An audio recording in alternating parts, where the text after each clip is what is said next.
Hello, in this video I'm gonna show you how to create home screen folders on TECLAST T60.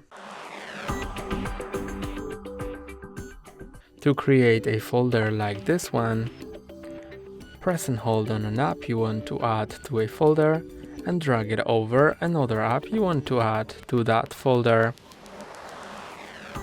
You can add more and more apps, as many as you want. And then when you click on the folder, it opens. You can edit name,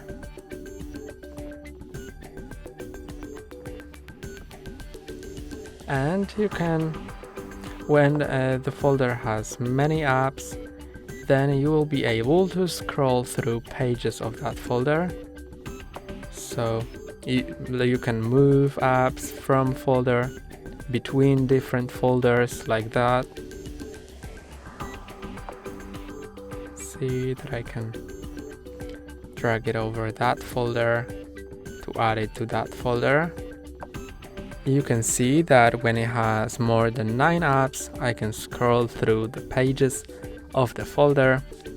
To remove apps from the folder, press and hold on them, then drag them out of the folder. That's all for today. Don't forget to like and subscribe. See you next time.